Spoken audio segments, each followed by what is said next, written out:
আমাদের সামনে কত ফানুস দেখানো হয়েছে, মেট্রো রেল, উড়াল সেতু, ফ্লাইওভার, কত গালভরা গল্প আমাদেরকে বলা হয়েছে। কিন্তু একটা জাতির যে মেরুদণ্ড, তার যে উপযুক্ত শিক্ষা, সেই শিক্ষা কার্যক্রমকে ধ্বংস করে দেওয়া হয়েছে। এটাই ফ্যাসিস্টরা যুগে যুগে করেছে। আপনি বিভিন্ন দেশে যেখানে একদলীয় দুঃশাসন আছে, এক ব্যক্তির শাসন আছে, সেখানে এটাই দেখা যায়। ফ্লাইওভার করে তারা, কিন্তু স্কুল এবং হাসপাতাল তারা তৈরি করে, এটা ভেঙে ফেলে।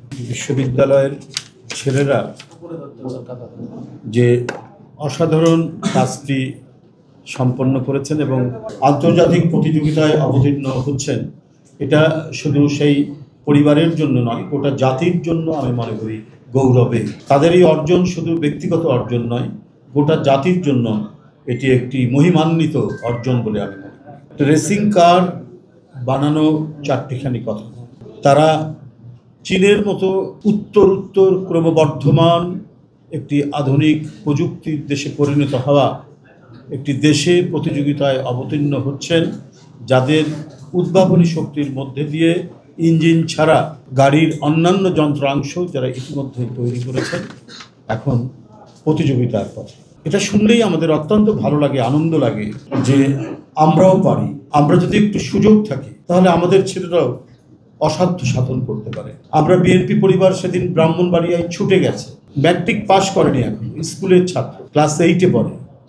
তাদের উদ্ভাবনী চিন্তা দেখে আমি হতবাক হয়ে গেছি এবং মুগ্ধ হয়ে গেছি যে আমরা যারা এখানে বসে আছি, আমরা বিএনপি পরিবারের আহ্বায়ক, সদস্য, সচিব, উপদেষ্টারা, আমরা ছুটে গেছি আমাদের চেয়ারম্যান, ভারপ্রাপ্ত চেয়ারম্যানের নির্দেশে। আমরা জানার আগেই, তথ্য পাওয়ার আগেই উনি জেনেছেন এবং আমরা বিএনপি পরিবারকে, নেতৃবৃন্দকে নির্দেশ দিয়েছেন, রুমন এবং মিথুনকে সেখানে যাওয়ার জন্য। সত্যি আমরা হতবাক হয়েছি যে তারা মঙ্গল গ্রহে প্ল্যান্টেশন করা যায় কিনা, ভেজিটেশন করা যায় কিনা, এটা নিয়ে তারা ভাবছে। এখান থেকে গবেষণা করছে, ক্লাস 8-এর ছাত্র, তাও বাংলাদেশে।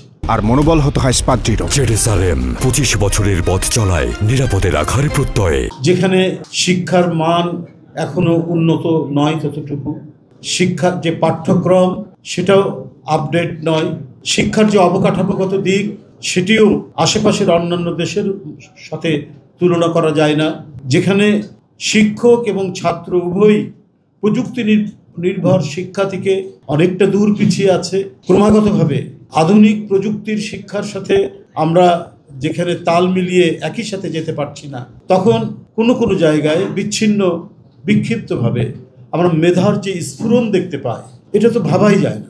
এটা কল্পনা করাও অত্যন্ত কঠিন যে হাই স্পিড একটি গাড়ি, রেসিং কার, এটা তৈরি করা যে কি পরিমাণ মেধার চর্চা করতে হয়। যেখানে স্কুল কলেজে প্রযুক্তি নির্ভর জ্ঞান চর্চার যথেষ্ট অভাব রয়েছে, সেখানে তাদের সাধ্যমতো হাতের কাছে যতটুকু পেয়েছে সেটি দিয়েই তারা তাদের যে সক্ষমতা দেখিয়েছে।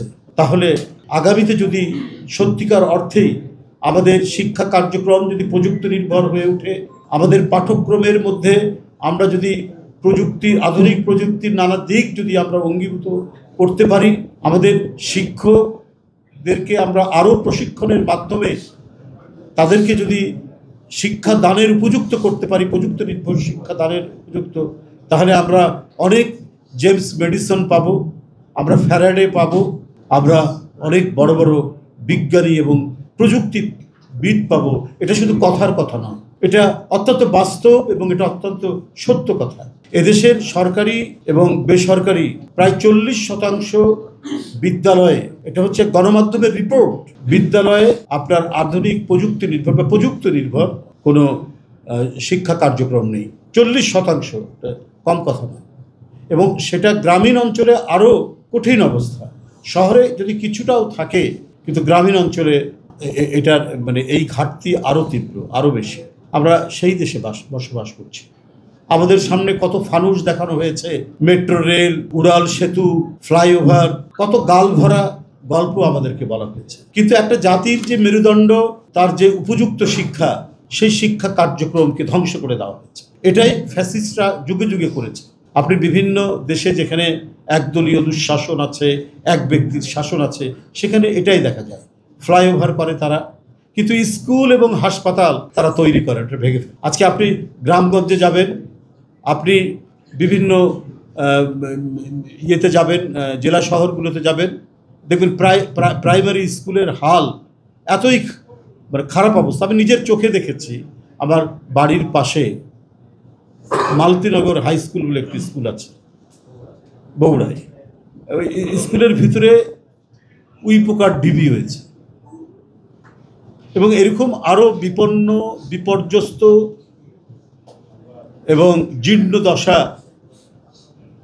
স্কুল এবং প্রাইমারি স্কুলগুলো। সুতরাং যে দেশে স্কুলের অবকাঠামো এত নিম্নমানের হয়, সে দেশে মানে ছেলেরা, শিক্ষার্থীরা তারা তাদের মেধা চর্চার সুযোগ পাবে কেমন করে? যদি স্কুলের হাল হকিকত যদি এরকম হয়, তাহলে সেখানে মানে প্রযুক্তির জন্য আলাদা ল্যাবরেটরি, তাদেরকে প্রযুক্তি মনস্ক, তাদেরকে বিজ্ঞান মনস্ক করার জন্য সে যদি অবকাঠামো না থাকে, সেই শিক্ষক না থাকে, শিক্ষকরা যদি সেই বিজ্ঞান চেতনায় উদ্বুদ্ধ না থাকে, তাহলে ছাত্রদেরকে উদ্বুদ্ধ করবে কি করে? আমরা নজরুলের একটা কবিতা, থাকবো না কেউ বন্ধ করে দেখবো এবার জগৎটাকে, এই কবিতা ক্লাস 7-এ পড়েই মানে আমাদেরকে অনেক কিছু উদ্বুদ্ধ করতো যে আমরা বড় হলে বিজ্ঞানী হব আইনস্টাইনের মতো। নজরুলের ওই কবিতাটা পড়ে এদেশের মহান কবিরা যে উদ্দীপনামূলক কবিতা লিখে গেছে, কিন্তু যারা বাস্তবায়ন করি, আমরা যারা রাজনীতিবিদ, প্রশাসক, আমলা, আমরা কিন্তু উদ্বুদ্ধ হয়ে আগামী প্রজন্মের জন্য আমরা সেই কাজটা করতে পারি।